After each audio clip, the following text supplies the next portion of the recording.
My name is Claire Whitfield, and I need you to understand something before I tell you this story. I am not a dramatic person. I have never been the kind of woman who makes scenes in hospital corridors, or screams at family gatherings, or sends long angry messages at midnight. I am the kind of woman who makes lists, who double-checks paperwork, who keeps every receipt, every document, every letter inside a labeled folder in the second drawer of her desk. That habit, the one my mother always called obsessive and my ex-husband called exhausting, is the only reason I have my daughter today. Her name is Rosie. She is 4 years old now. She has brown curls that she refuses to let me brush in the morning, and a laugh that sounds like someone spilling coins on a tile floor, sudden and bright and impossible to ignore. She calls her stuffed rabbit Gerald. She is obsessed with ladybirds. She sleeps with one arm hanging off the side of the bed, no matter how many times I tuck it back in. She is everything. And for 11 days after she was born, her name on every official document in existence was not Rosie Whitfield. It was Rose Eleanor Hargrove, my mother-in-law's maiden name, registered without my knowledge, without my signature, without a single word to me. While I was recovering in a hospital bed from an emergency cesarean section that had taken more out of me than I knew how to explain to anyone who hadn't been through it, I did not find out for 11 days. And when I did find out, it was not because my husband told me. It was not because anyone in his family felt even a flicker of guilt. I found out because I am the kind of woman who checks paperwork. And on a quiet Tuesday morning, still moving slowly, still wincing when I reached for anything above my head, I opened the folder the hospital had given us at discharge and read every single page. The birth certificate was on the 3rd page. I read my daughter's name and I read it again. And then I sat down on the kitchen floor because my legs simply stopped working. Rose Eleanor Hargrove. Not Whitfield. Not the name we had agreed on in writing, in the notes app we both shared, months before she arrived. Not the name I had chosen for her, before I even knew she was a girl. The name my husband had nodded at over dinner and said, "Yes, Rosie. I love that. Let's call her Rosie.Hargrove. His mother's name." A name I had never once been asked about. I sat on that kitchen floor for a long time. The kettle was still warm. Gerald the rabbit was on the counter where I had left him the night before. And somewhere in the house, my 11-day-old daughter was asleep in her crib, registered to a name she had never been asked to carry, by people who had decided, apparently, that my opinion on the matter was optional. I want to tell you I stood up and immediately confronted my husband. I want to tell you I called a solicitor that same afternoon and had everything sorted within the week. But the truth is, I sat on that floor for almost an hour, because I was exhausted, because I had just had surgery, because part of me, the part that had spent 3 years trying to make this marriage work, wanted to believe there was an explanation, a mistake, a misunderstanding, a moment of confusion in a busy registry office. I gave it 1 hour. Then I got up, I made tea, and I started making a list. The list had 3 columns: what I knew, what I needed to find out, what I needed to do. Under what I knew, I wrote, my daughter's birth certificate carries a name I did not agree to, did not sign for, and was not told about. My husband was present at the registry office. His mother, Patricia Hargrove, had visited the hospital on day 2, the day I was still on strong pain medication and sleeping in 4-hour stretches. The registration window in England is 42 days from the date of birth. We were 11 days in. Under what I needed to find out, I wrote, who signed the registration form, whether a second parent can register a birth without the mother present, and whether a name on a birth certificate can be legally changed. Under what I needed to do, I wrote just one thing for now. Talk to Daniel. Daniel Hargrove was my husband of 3 years. He was 34 years old, worked in logistics for a freight company in Bristol, and had a way of explaining things calmly that I had once found reassuring, and had slowly, over time, begun to find suffocating. He was not a loud man. He was not cruel in obvious ways. He was the kind of man who never raised his voice because he never needed to. He simply made decisions and then explained them to you afterward in a tone that suggested the decision had already been filed, stamped, and was no longer open for review. I had married him because he made me feel safe. I had spent the last year wondering if safe and controlled were the same thing wearing different coats. He came home at 6:15. I was sitting at the kitchen table with the birth certificate in front of me and a cup of tea I had not touched. He looked at the document. Then he looked at me. And something passed across his face that was not surprise.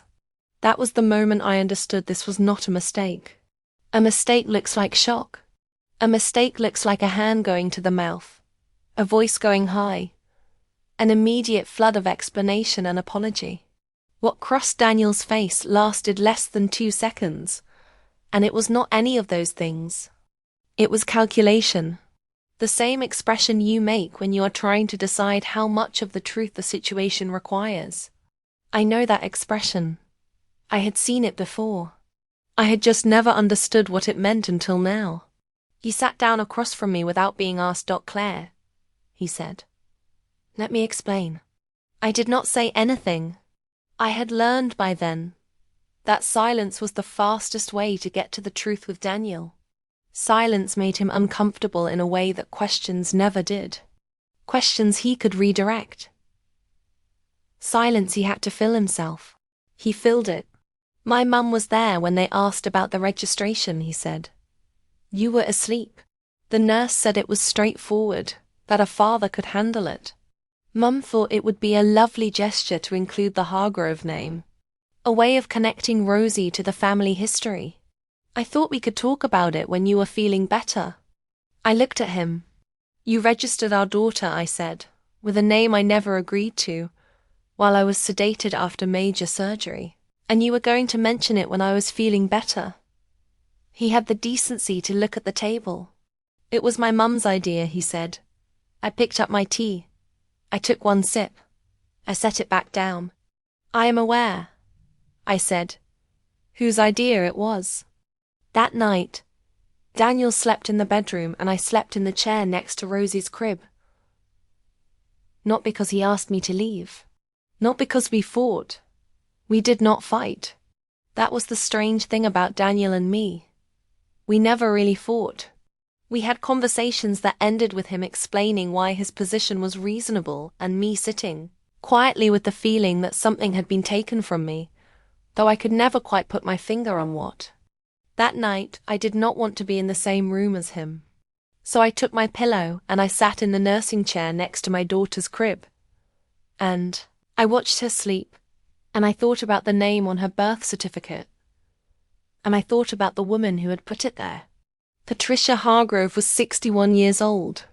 She lived 20 minutes away in a Victorian semi that she kept immaculate and cold, both in temperature and in atmosphere. She had been widowed 8 years ago, and had treated that loss as a kind of professional qualification ever since, a reason to be consulted on everything and accommodated in all things. She had strong opinions about how kitchens should be organized, how children should be dressed, and how daughters-in-law should conduct themselves. She had never once said anything directly unkind to my face. She did not need to. Patricia Hargrove operated through suggestion and implication, and the particular kind of silence that lands heavier than any sentence. She would look at the meal I had cooked and say, "Daniel always loved the way I made this, and that was enough." She would look at the clothes I had bought for Rosie before she was born and say, "I suppose pastels are a matter of taste." And that was enough. She never argued. She simply made you feel, very quietly and very consistently, that every choice you made was slightly wrong. And now she had put her name on my daughter. I sat in that chair until 3 in the morning. Rosie woke twice for feeding, and I held her in the dark and looked at her face and thought, "Your name is Rosie Whitfield. Whatever that piece of paper says right now, your name is Rosie Whitfield, and I'm going to fix this. I did not know yet what fixing it would cost me. The next morning, while Daniel was in the shower, I made 2 phone calls. The first was to my older sister, Margaret. Margaret was 42, divorced, lived in Edinburgh, and had the kind of calm that comes not from peace, but from having already survived the worst thing that could happen to her, and knowing she could survive it again. She picked up on the second ring. I told her about the birth certificate. Then she said, "Claire, listen to me carefully. Do not sign anything. Do not agree to anything. And call a solicitor today, not tomorrow today." I told her I did not know if I was overreacting. She said, "You grew a human being inside your body for 9 months. You had major surgery to bring her into the world. And while you were unconscious, I put someone else's name on her. Tell me how that is an overreaction." I did not have an answer for that. The second call I made was to a family law solicitor named Helen Marsh, whose name I found in a directory online. Her office was in Bristol city centre, on the 4th floor of a building that smelled like printer paper and very old carpet. She had an appointment available that Thursday. I took it without hesitating. Then I went back to my list and I added a 4th column. Evidence. The evidence column filled faster than I expected. I started with what I already had. The birth certificate with Rose Eleanor Hargrove printed in clean black type where Rosie Claire Whitfield should have been. The shared notes app on my phone where Daniel and I had written her name together, 6 weeks before she was born, with a timestamp that showed the date, and both our accounts logged in at the same time. A voice message from Daniel sent at 32 weeks, when I was anxious about whether we had chosen the right name, in which he said, and I am quoting exactly, "Rosie Whitfield is a perfect name. Stop worrying, she is going to love it." I saved the voice message to 3 separate places. Then I started looking at the hospital paperwork more carefully. Every document they had given us at discharge. Every form I had signed before the surgery. Every consent form. Every information sheet. Every printed instruction about recovery and feeding and follow-up appointments. I laid them all out on the kitchen table in chronological order, and I read through them one by one and I found something. In the discharge folder, behind the feeding guidance and the community midwife schedule, there was a copy of the registration guidance leaflet the hospital gives all new parents. It explained that in England, either parent can register a birth alone, but that if the parents are married, the father registering without the mother is unusual though not prohibited. It also explained in a small paragraph near the bottom that I suspect most people never reach, that if a mother disputes a name registered without her knowledge or consent, she has grounds to apply to the General Register Office for a name change on the certificate, provided she can demonstrate the registration did not reflect mutual agreement. Mutual agreement. I read those 2 words 4 times. I had a timestamp notes app entry. I had a voice message. I had the original certificate showing a name neither discussed with me, nor signed off by me. What I did not have, and what I spent the next 2 days quietly looking for, was any record of Daniel or Patricia ever mentioning the name Hargrove in connection with our daughter before that certificate appeared. There was nothing. Not a text, not an email. Not a single message in any thread between Daniel and me where the name Hargrove had ever been floated as an option. Because it had never been floated. It had simply been decided. In the registry office. On day 2. While I was in a hospital bed 11 miles away, learning how to feed my daughter through the fog of post-surgical exhaustion, Thursday came. I dressed carefully. I wore the grey blazer I had not been able to fit into during the pregnancy, and that now sat on my shoulders like a small act of defiance. I told Daniel I had a health visitor appointment. He nodded and kissed me on the forehead, and said to text him if I needed anything. I drove to Bristol city centre. I took the lift to the 4th floor. I sat in a waiting room that smelled like printer paper and very old carpet, and I held my folder on my lap and I breathed. Helen Marsh was a small woman in her 50s with reading glasses on a chain and very direct eyes. She shook my hand, sat down and said, "Tell me everything from the beginning." So I did. When I finished, she was quiet for a moment. Then she looked at her notes and looked back at me. "This is more straightforward than you might think," she said, "and considerably less straightforward than your husband apparently assumed." Helen Marsh had a way of explaining legal matters that stripped away every layer of confusion and left only the essential facts sitting on the table between you. Clean and unavoidable. She told me this. In England, a birth can be registered by the father alone when the parents are married. That part was legal. Daniel had not broken any registration law by going to the registry office without me. The General Register Office allows a name change on a birth certificate within the first 12 months. She explained, if the parents can demonstrate that the registered name was not mutually agreed.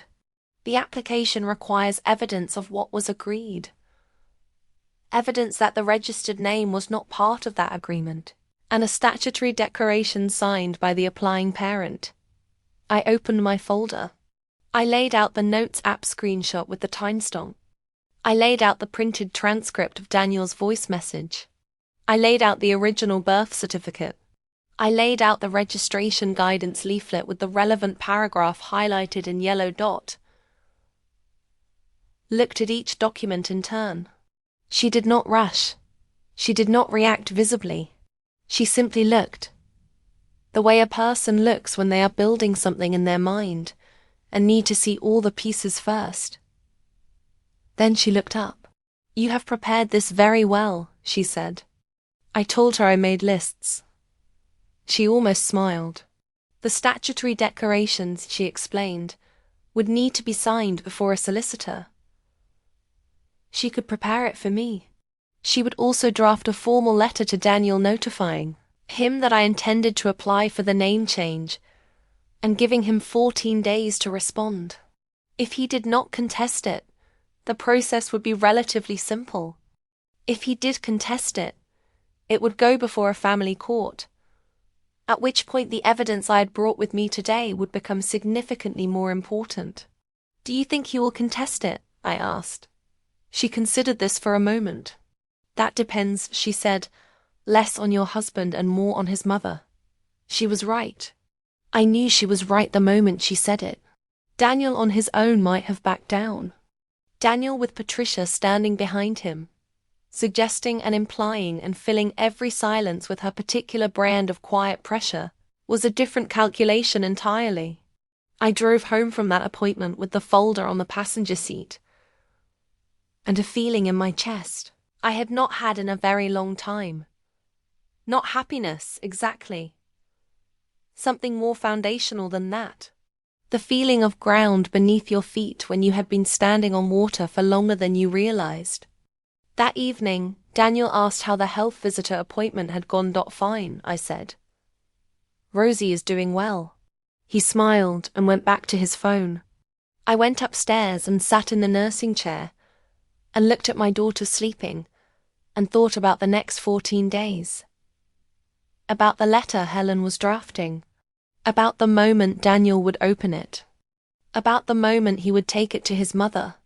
And the moment Patricia would read it and understand that the things she had done quietly, in a registry office, while I was sedated and unaware, had not gone unnoticed, had not gone unfiled, had not gone unanswered.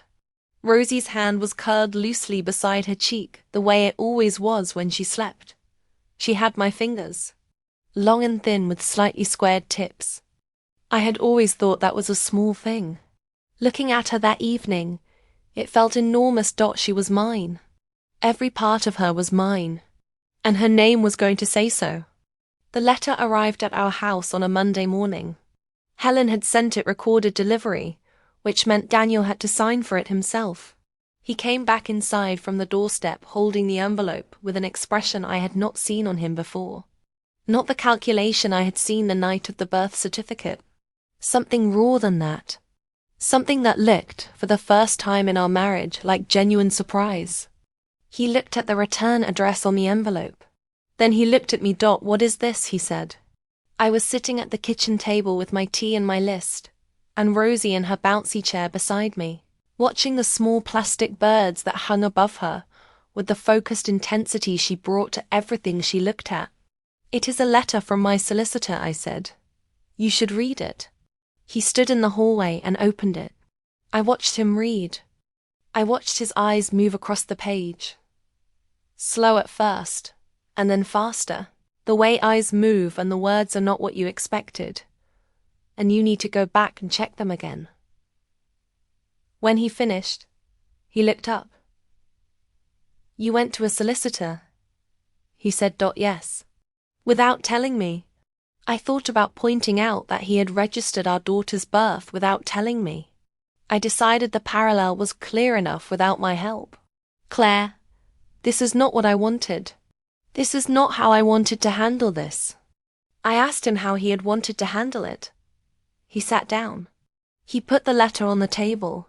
He ran both hands through his hair, in the way he did when he was trying to find the right words, or more accurately, the right version of the right words. "I wanted to talk to you about it," he said. "Mum thought the name was a lovely gesture, and I thought if you saw it on the certificate you might come to like it. I thought once you were feeling better, we could sit down and discuss it properly." I looked at him for a long moment. "You thought," I said slowly, "that if you presented me with a legal document naming my daughter something I had never agreed to, I would eventually come to like it." He had the grace to hear how that sounded. His jaw tightened, not in anger. In the particular way it tightened when he knew he was wrong, and was not yet ready to say so. "I need to talk to my mother," he said. "I need to talk to my mother," he said. I knew that was coming. I had known it was coming since the moment I found the certificate. Every significant decision in Daniel's life ran through Patricia first. Not because he was weak, exactly. Because Patricia had spent 34 years ensuring that her son understood, in ways too subtle to name and too consistent to ignore, that her judgment was the safest place to land. "Go ahead," I said. "Talk to her." He left the kitchen. I heard him go into the sitting room and close the door. I heard the low murmur of his voice, too quiet to make out words. Rosie kicked her legs against the bouncy chair and made the small sound she made when she wanted to be picked up, a sound that was not quite a cry and not quite a word, but was absolutely a demand. I picked her up. I held her against my shoulder. "Her name is Rosie Whitfield," I said quietly into her curls. She grabbed a fistful of my hair and held on.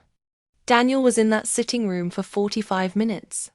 I know because I watched the clock on the kitchen wall while I fed Rosie and burped her and changed her and settled her back into the bouncy chair. I was not anxious exactly. I was alert. There is a difference. Anxiety is unfocused. What I felt was sharp and directional, like a torch beam pointed at a specific door, waiting for it to open. When he came out, his face told me everything before he said a word. Patricia had made a decision.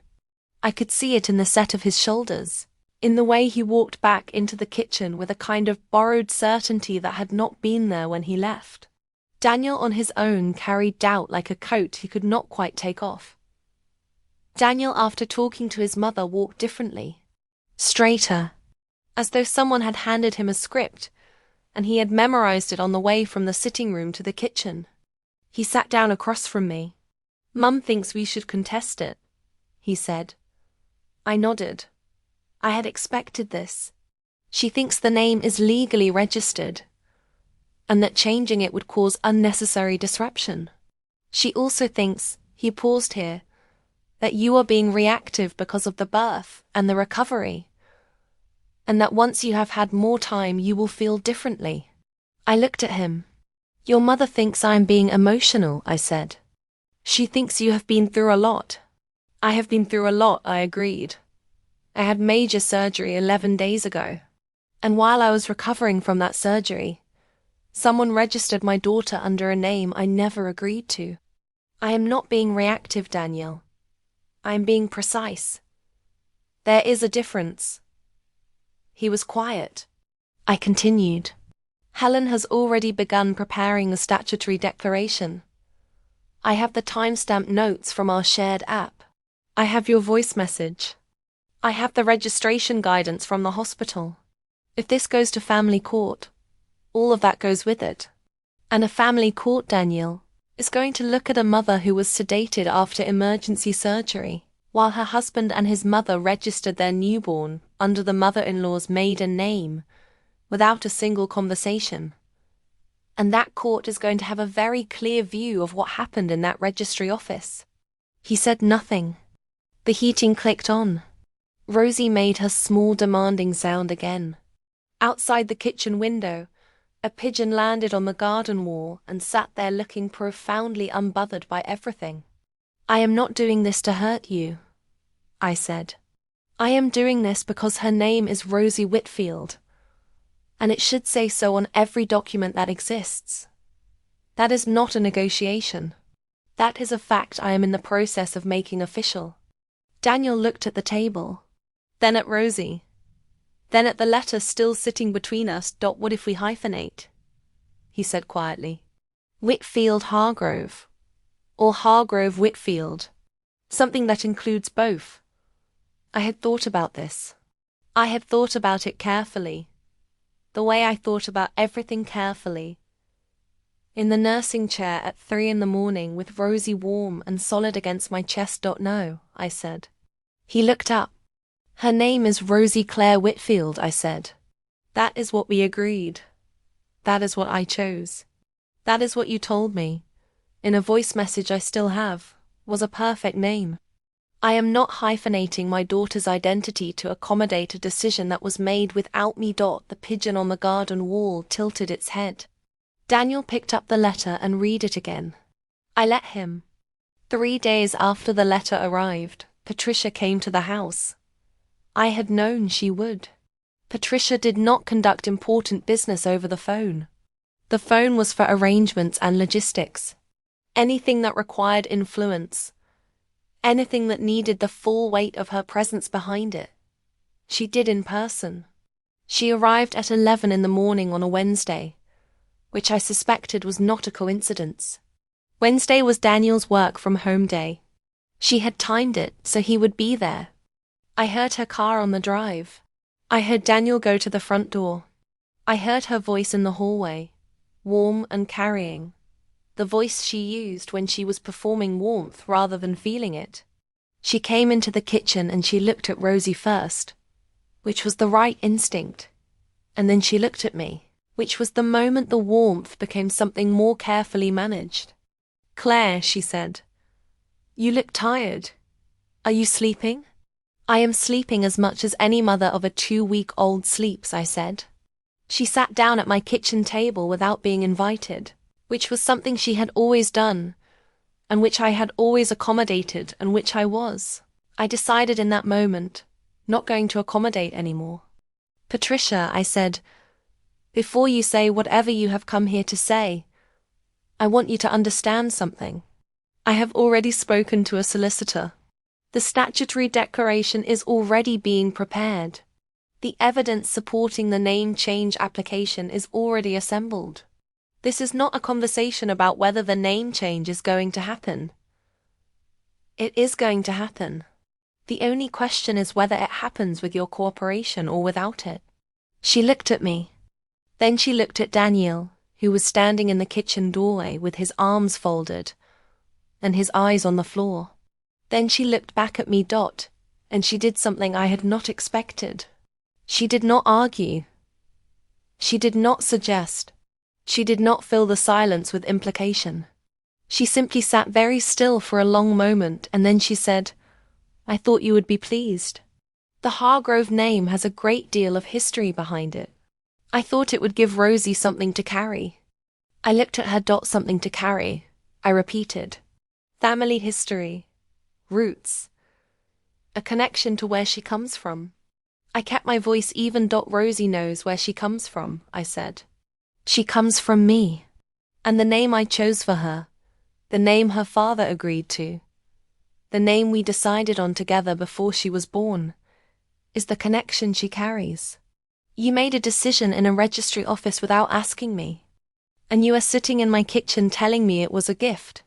Patricia's hands, folded on the table in front of her, tightened slightly.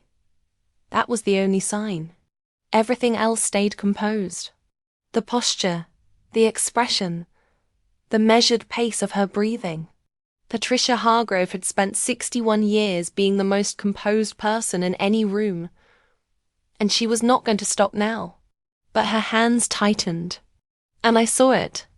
I think, she said carefully, that this has become more adversarial than any of us intended. I think, I said, that it became adversarial the moment you registered my daughter's birth without telling me. Daniel made a sound in the doorway. Not a word. Just a sound. The sound of a man standing between two forces he had spent his whole life trying to keep separate, finally understanding that he had run out of space to stand.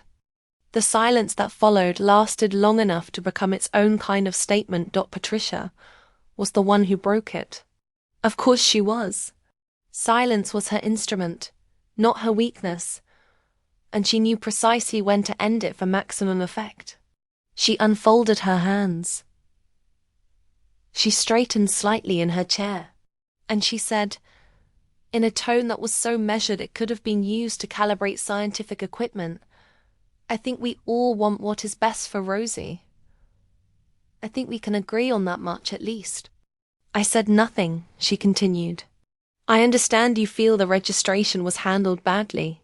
I accept that I should have discussed the name with you beforehand. But Claire, and here she paused in the way she always paused before delivering the sentence that was the real point of everything that had come before. A legal battle over a baby's name is not good for anyone. It is not good for Rosie. It is not good for your marriage. It is not good for this family. Surely there is a way to resolve this quietly, between us, without solicitors and courts and formal declarations. I looked at her for a moment. Then I said, there was a way to resolve this quietly. It was called asking me before you registered my daughter's name. That option is no longer available. Her eyes moved to Daniel again. It was a small movement, barely perceptible. But I had spent 3 years in rooms with Patricia Hargrove, and I had learned to read her the way you learn to read weather. That glance meant, say something. That glance meant, this is the moment.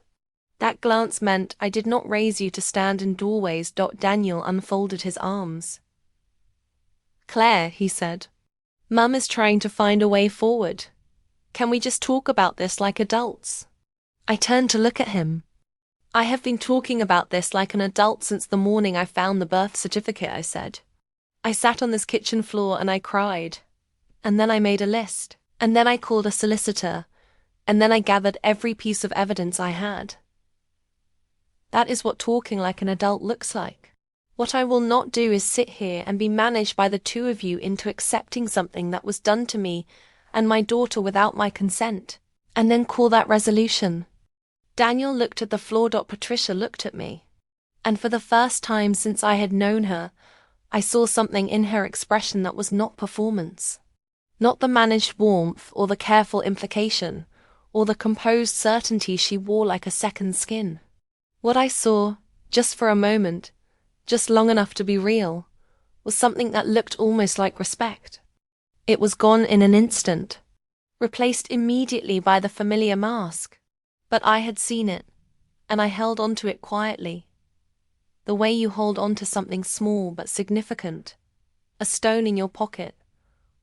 A note folded in a drawer. She stood up. I will speak to my solicitor, she said. That is your right, I said. She picked up her bag.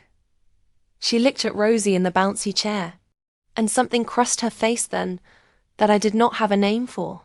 It was not guilt exactly. It was more complicated than guilt. The expression of a woman who believed entirely that what she had done was right, and was only now beginning to consider the cost of being right in that particular way. She left without saying goodbye to me. She said goodbye to Daniel in the hallway. I heard the front door close. I heard Daniel stand in the hallway for a moment before coming back into the kitchen. He sat down. Then he said, quietly, "I did not think it would go this far." "I know," I said. And that, somehow, was the saddest thing either of us said that entire morning. That evening, after Rosie was settled and the house was quiet, Daniel came and sat beside me on the sofa, not across from me. Beside me, which was different. Across from me was the position of negotiation. Beside me was something older than that, something that belonged to the version of us that existed before registry offices and solicitors and letters, delivered by recorded post. He did not say anything for a while. He just sat there. The television was off. The lamp in the corner made the room amber and soft. Rosie's baby monitor sat on the coffee table, its green light steady and calm, the small sound of her breathing filling the room like a tide coming in and going out. "I have been thinking," he said eventually. I waited. "I have been thinking about the morning she was born." He stopped, cleared his throat, started again. "You were in surgery for 2 hours. They would not let me in. I sat in that corridor on a plastic chair, and I did not know, for most of those 2 hours, whether you were both going to be all right. And when they finally came out and told me you were both fine, I went in and I saw her and I just..." He stopped again. I looked at him, his profile in the amber light, the particular tension around his jaw that I had learned, over 3 years, to read like a language. "I was not thinking clearly," he said. "Mum was there and she was so certain about everything, the way she always is, and I was so relieved and so exhausted, and when she said the name I did not stop her. I should have stopped her. I let that sit for a moment." "You did not just not stop her," I said gently. "You went to the registry office. You signed the form. You came home and you did not tell me. I know. For 11 days you did not tell me." "I know, Claire." He put his face in his hands briefly, then lowered them. I kept thinking I would find the right moment.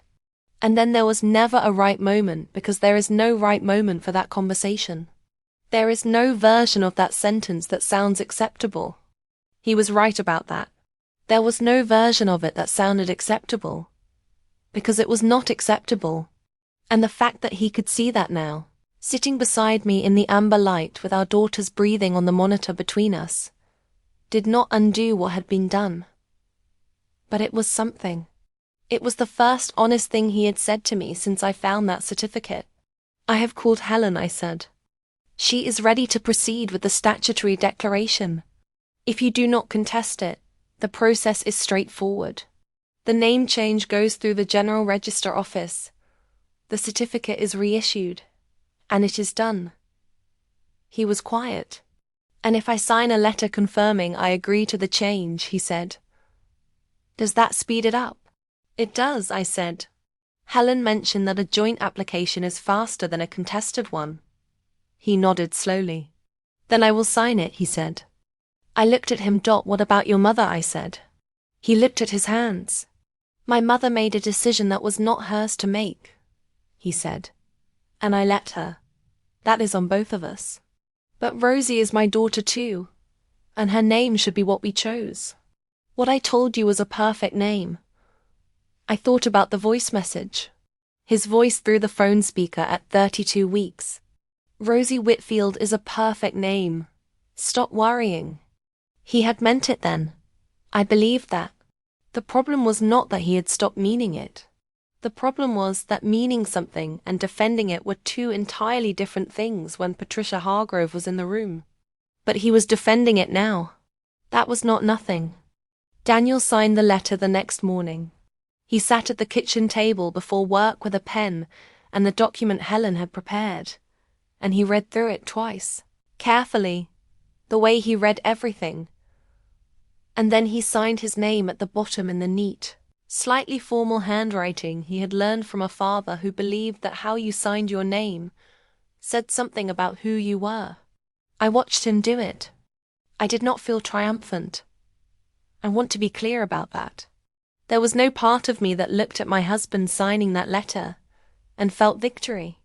What I felt was something quieter and more complicated. The particular grief of watching someone do the right thing too late, and knowing that the lateness was permanent, even if the rightness was real. He slid the letter across the table to me. "I will call Mum today," he said. "I will tell her myself." I nodded. He picked up his bag and his keys. He stood in the kitchen doorway for a moment, the same doorway he had stood in 2 days ago, with his arms folded and his eyes on the floor. And he looked at Rosie in her bouncy chair, and then he looked at me. "I am sorry, Claire," he said. "Not for Mum. For not stopping her. For not telling you. For 11 days of not telling you." I looked at him. "I know," I said. It was not forgiveness. It was not absolution. It was simply an acknowledgement that I had hurt him, which was all I had to offer in that moment, and which was, I think, all he had asked for. He left for work. I sat at the kitchen table with the signed letter in front of me, and my tea going cold beside it, and Rosie watching the plastic birds above her bouncy chair with her usual focused intensity.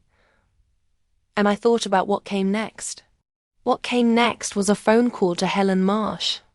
She received the news of Daniel's signature with the same measured calm she brought to everything. "This simplifies matters considerably," she said. "With both parents in agreement, the General Register Office application is straightforward. I will prepare the statutory declaration for you to sign before me this week, and we will submit the joint application with Daniel's supporting letter. Processing typically takes 4 to 6 weeks. At the end of that process, a corrected birth certificate will be issued in the name you have specified." "Rosie Claire Whitfield," I said. "Rosie Claire Whitfield." Helen confirmed. I thanked her. I ended the call. I sat for another moment in the quiet kitchen. Then I picked up Rosie from her bouncy chair and held her against my shoulder and walked to the window. Outside, the garden was grey and still. The wall where the pigeon had sat was empty. The lawn needed cutting. The rose bush along the fence that I had planted the spring before I got pregnant had gone leggy and wild over the summer and needed serious attention.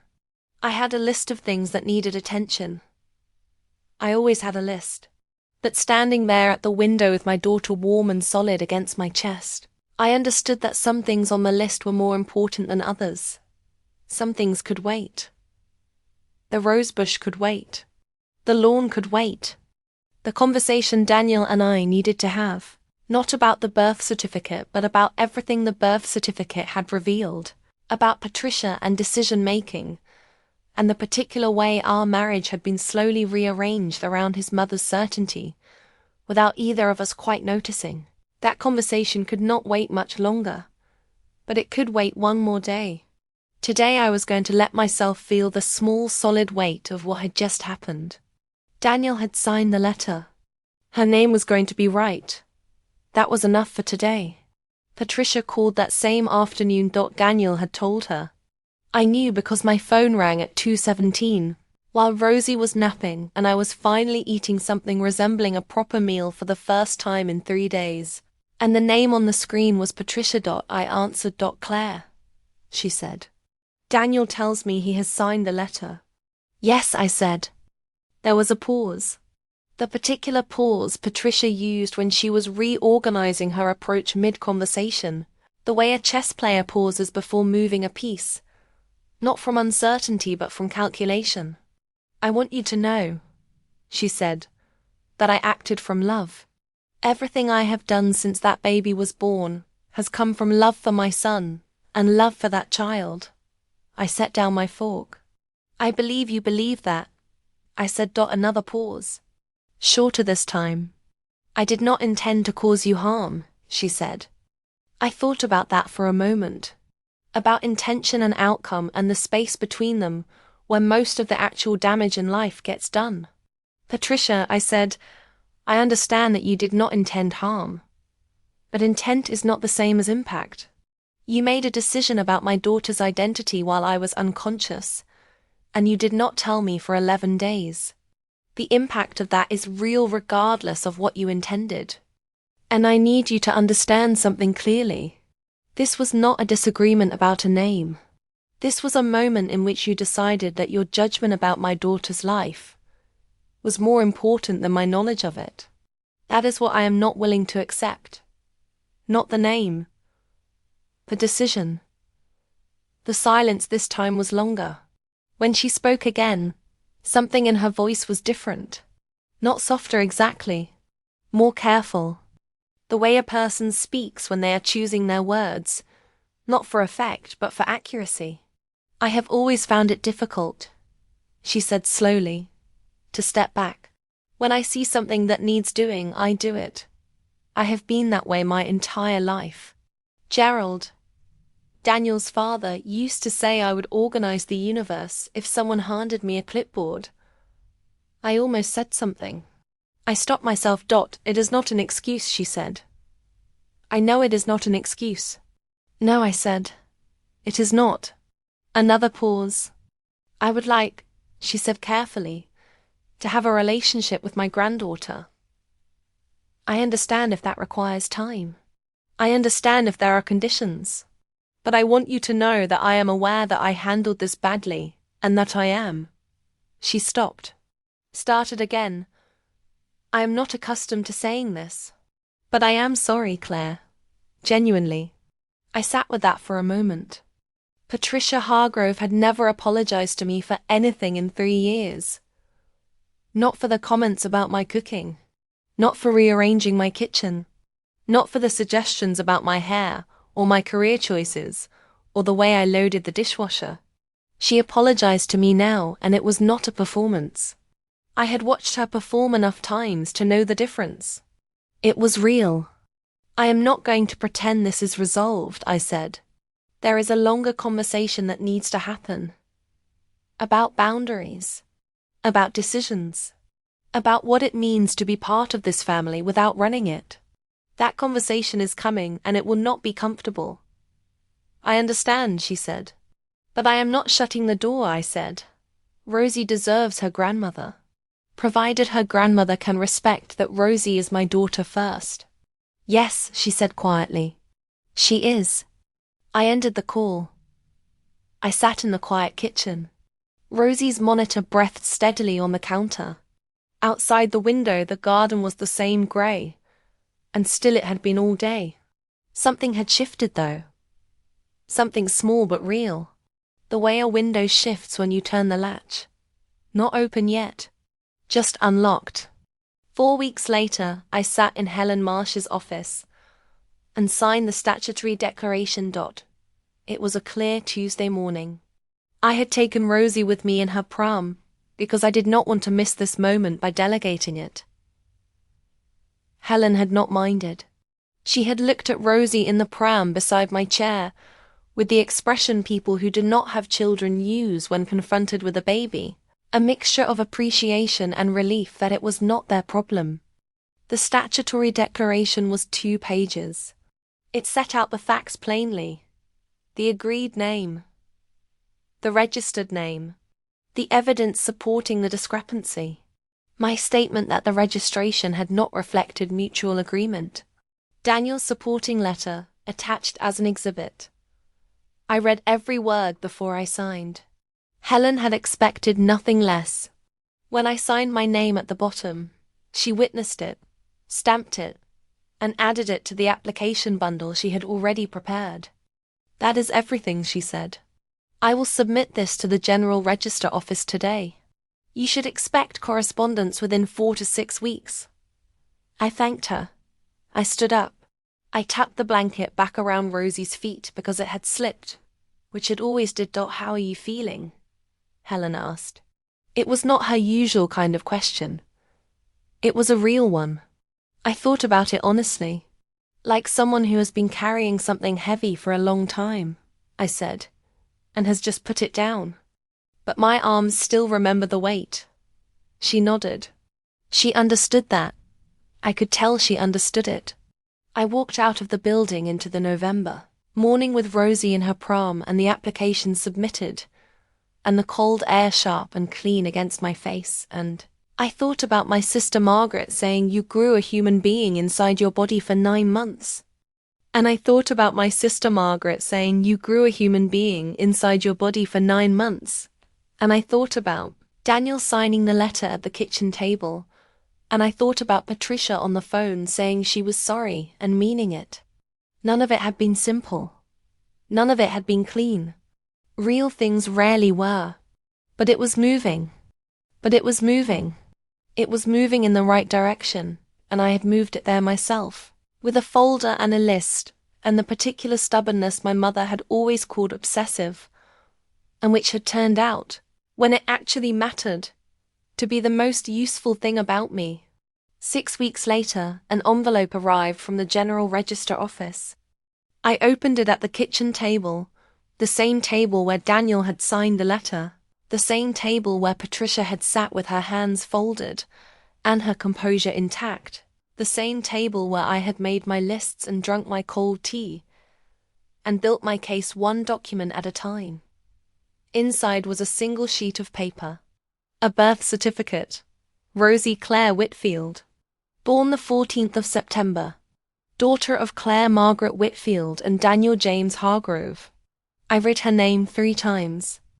Then I put the certificate down on the table and I picked up my daughter, and I held her for a long time without saying anything, because some moments do not need words.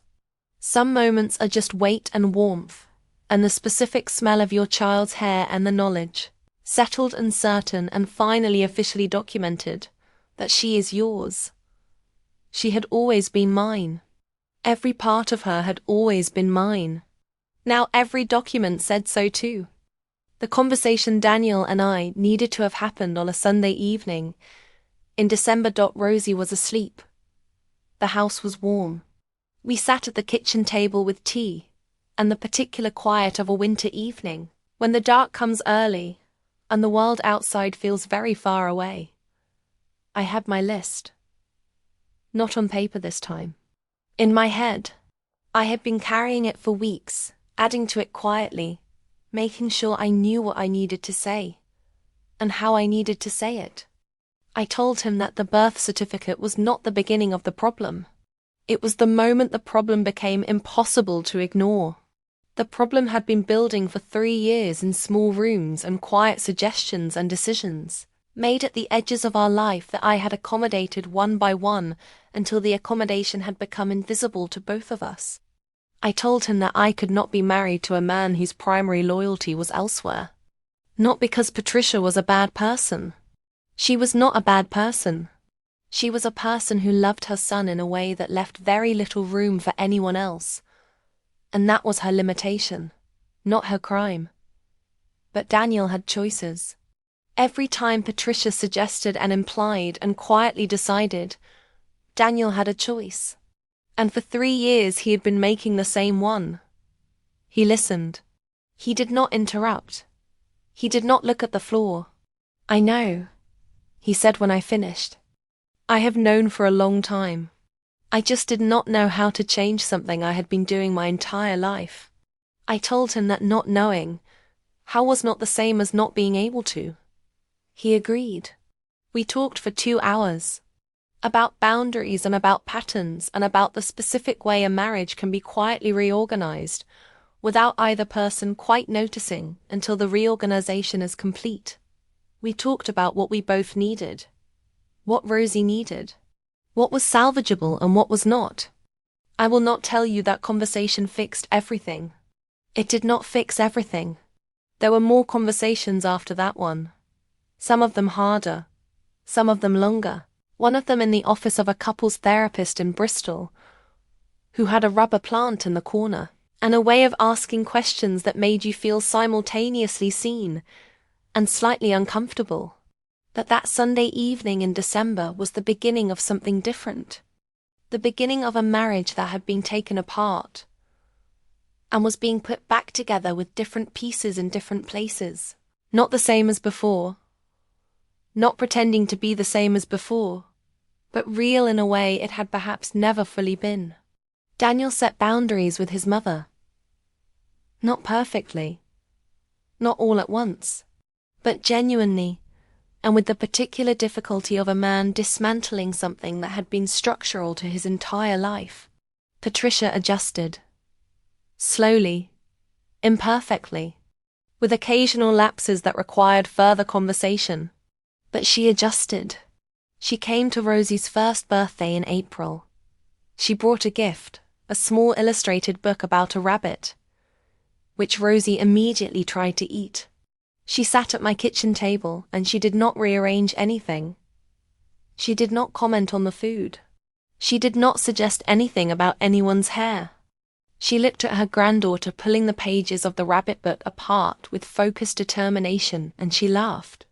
A real laugh. Not the tinkling performed one I had heard for 3 years. Something genuine and unguarded and briefly, just briefly, entirely without agenda. It was a start. Rosie is 4 now. She has brown curls that she refuses to let me brush in the morning, and a laugh that sounds like someone spilling coins on a tile floor. She calls her stuffed rabbit Gerald. She is obsessed with ladybirds. She sleeps with one arm hanging off the side of the bed, no matter how many times I tuck it back in. She knows her name. She has known it since before she could say it properly.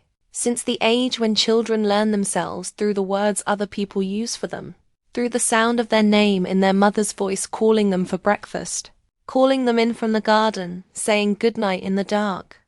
Rosie Claire Whitfield.